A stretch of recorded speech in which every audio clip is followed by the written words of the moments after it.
In this life, we want to be active in society, not because it's good, not because it's a career, because we feel it's a natural consequence of the essence of who we are. And that's also why I often say our deepest humanity is our highest possibility. Welcome to Point of Relation with Thomas Hübl, a podcast that illuminates the path to collective healing at the intersection of science and mysticism. In his conversations with visionaries, innovators, artists, and healers, Thomas invites guests into a relational experience that allows inspiration and innovation to emerge. This is the Point of Relation.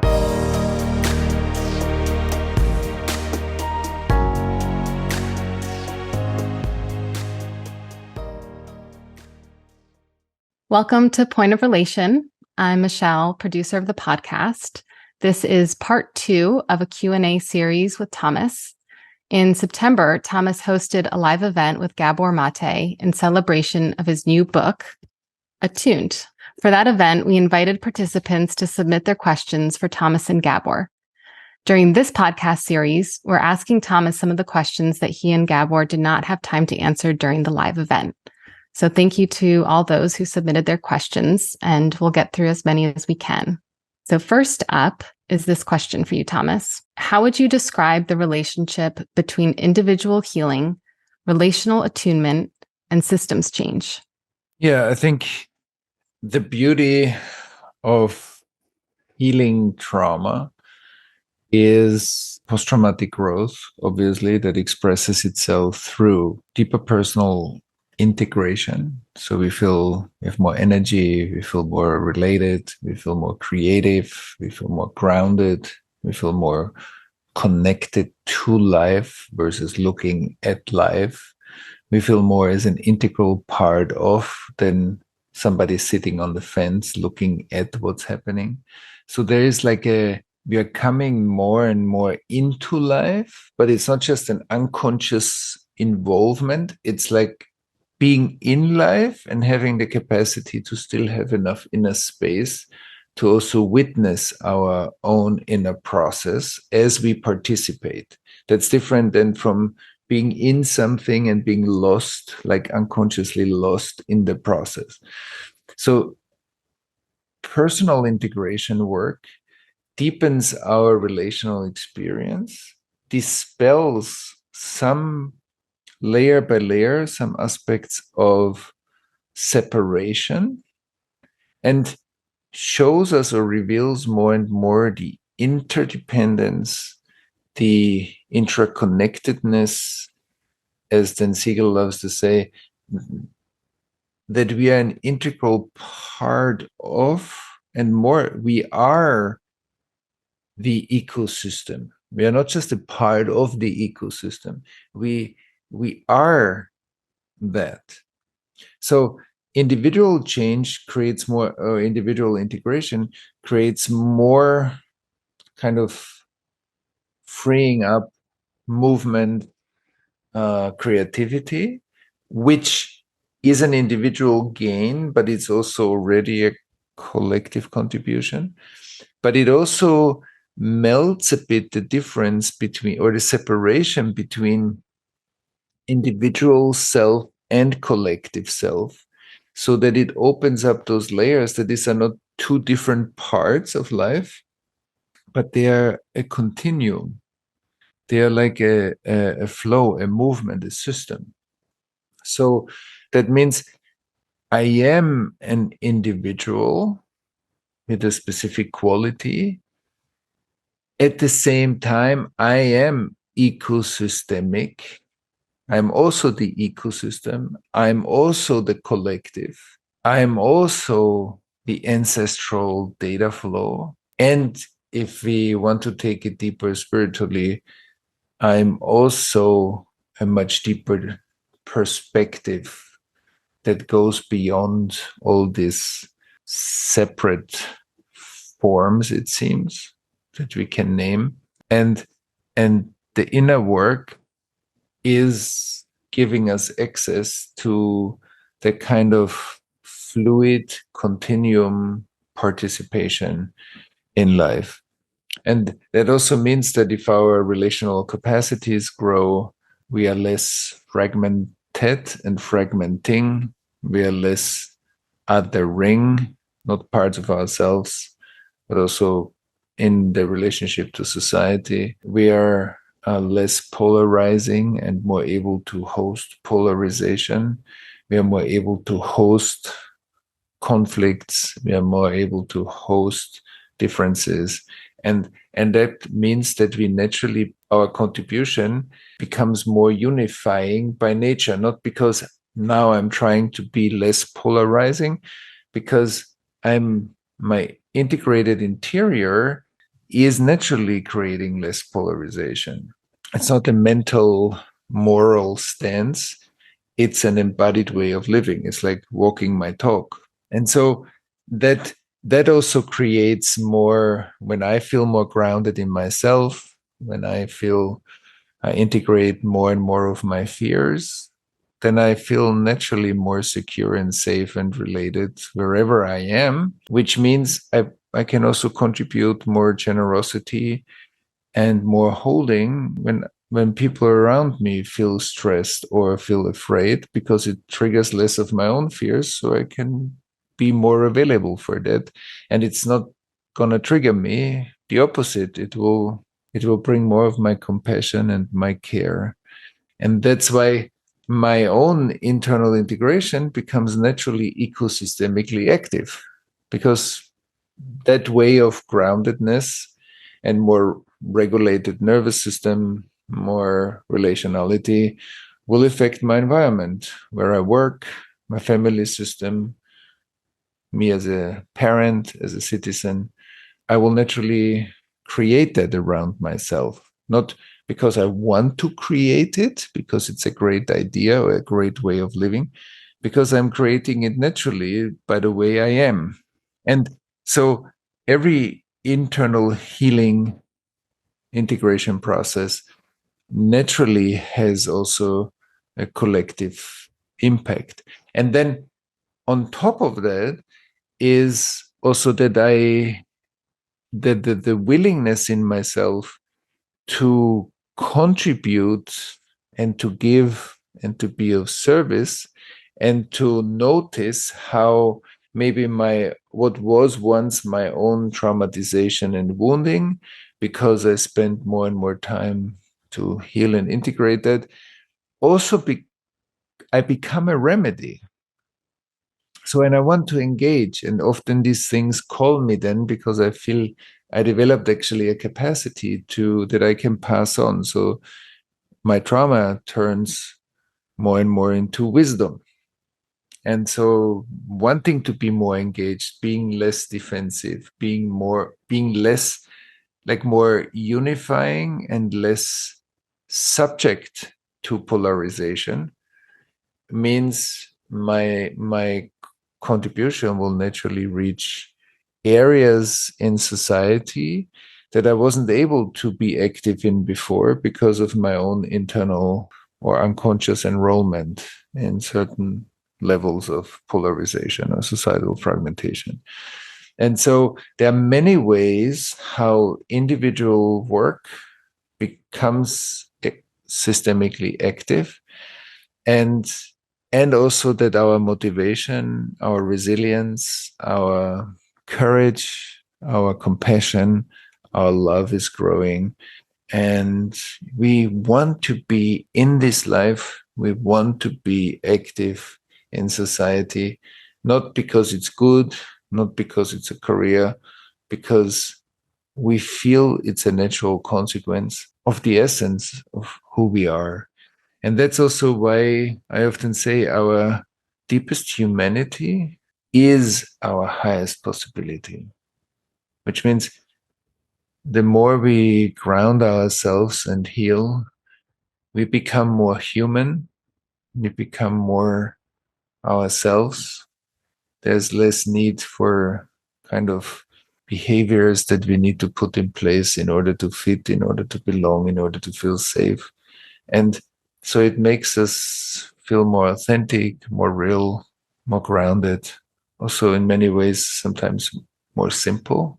But that groundedness becomes the vessel for kind of the higher spiritual potential, the higher updating potential that lives in us, the creativity to also manifest more in the world. So that's why I say often that in our deepest humanity, the more we ground ourselves in the world, the more the higher potential can really express itself in us and impact the world. And I think that's a deeply beautiful process and a very needed process. And I think systemically very, very relevant, including all the systemic sensing capacities and like a deeper perspective that I'm not trying to fix things outside of myself in the society, but that I'm more and more deeply connected to the things that I saw before as external problems. I changed my relationship to that, and that's why I'm also more effective in engaging those and being part of a change. Yeah, so maybe I think this is, I mean, there's so much more to say, obviously, but maybe we keep it here. Yeah, I love that concept that we are the remedy and that our individual and relational actions can ripple out into the collective. That's great. And for this next question, you touched on it a little bit in your response to the previous one, but maybe you can expand on it a little bit more. This is from Caitlin. She asked, individual and collective trauma are at play in most workplaces. How can we relationally attune in busy work environments? Yes. So let's first look at the word busy. There is busy in the sense of there is a lot to do, and there is busy in the sense of the sometimes conscious, often unconscious traumatic stress in our systems, individually, ancestrally, collectively, creates a basis of busyness on which a lot to do busyness lands. So there's often a mix between a higher baseline stress level and a lot to do. And maybe the collective synchronization of many people having higher baseline stress levels. Even if everybody or many people have 10% more stress through attachment trauma or other traumatization or ancestral trauma transmissions that increase just by 10% the stress in an organization. Let's say it's just a number as an example.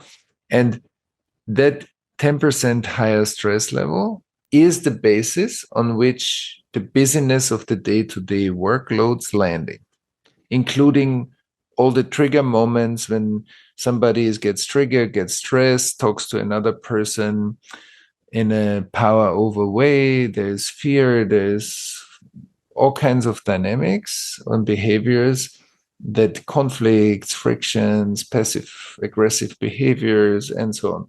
So there's a whole dynamic. So sometimes we mix, when we say it's busy, we mix some of those. So one important aspect of a more attuned way of creating workplaces is to become aware of that underlying stress, to develop together a more regulated way of living in our own bodies, emotions, nervous systems, and then re-relating a more regulated way as we form organizations. So that will already decompress a lot. And then on a second level of our development, we are increasing our capacity to attune to each other, to practice I feel you feeling me. I feel the team that I have a meeting with. I am somebody that holds a bigger relational awareness of a board meeting. I'm more aware of everybody's inner state as we are having those meetings. I'm more aware of the tensions in the room. the difficult conversations that need to be had, but they are not being created or being initiated. So there are unspoken things in the organization that creates more stress. So there's a heightened awareness of the social, relational, and cultural environment in organizations that can be trained and learned, that will improve the holding capacity. Then, of course, that needs individual training and development, but it also needs a collective awareness that in organizations, especially in organizations where kind of traumatic events happened, like massive layoffs, scandals, transgressions, ecological disasters, pain that has been inflicted to other cultures, indigenous populations through the way business is being practiced, and many, many other things. It means that or COVID, for example, in some of the organizations where COVID left a lot of mistrust, there's a disrelatedness between employees and organizations. There's less trust in leadership. There's less trust in maybe opinions that we held during COVID that were conflicting. And so we need digestion spaces. Organizations also need to create spaces where the kind of ecosystemic stuff that gets accumulated can be looked at, made transparent, be digested, be integrated, and channeled into new growth. And so in all of that, attunement, relational awareness building, but also trauma informedness is important, because all of it is needed in order to upgrade our cultural holding spaces, see also biases, overt or covered up racism, anti-Semitism, gender inequality, so that the different levels of collective trauma that reside in our societies become more visible, for the organization to use that visibility as a growth dimension that creates a bigger, better, more fair, more just environment for us to work together and to flourish together. And so I think it's very, very important that there are trauma-informed organizations, there's trauma-informed leadership, there's trauma-informed coaching and consulting, there's trauma-informed kind of governmental activity that helps us to create those collective structures we need in order to take care of our collective health, and many, many more aspects that I think derive from what I just said. And so I think that's a very, very important question. And I think sometimes we say, oh, because of the fact that we are very busy, it's not possible that X, Y, Z. And I think, first of all, that's not true. It might seem that way, but in order to catalyze systemic change processes in organizations, we have to begin somewhere to develop practices, skill building, and also maybe leadership development in order to change our systems without needing to stop them for a long time and go through a healing process that is not compatible with business practice. I think there are ways to implement that. And I also see in my own work how many organizations are actually ready and open and want to do that change. So it's definitely possible. That's great and exciting to hear and imagine more trauma-informed workplaces where many of us spend our time are possible. Mm-hmm. So That's great. Unfortunately, that's all we have time for today. We do have more questions, so we'll explore doing more Q&A episodes in the future. And if you want to dive deeper again into some of these concepts, please go ahead and order your own copy of Attuned. You can see where to order that at attunedbook.com. And we'd love to hear your feedback about the podcast. You can write to us if you go to pointofrelationpodcast.com. And please be sure to leave us a review and rating wherever you listen to podcasts. Let us know how you liked the Q&A episodes, and we'll be back with another episode next week. Thanks so much. Thanks for listening to Point of Relation with Thomas Hübl. Stay connected and get updates about new episodes by visiting our website, pointofrelationpodcast.com, and by subscribing to the Thomas Hübl YouTube channel. If you enjoyed this video, please like it and share about us with your community on social media. Thank you. We appreciate your support.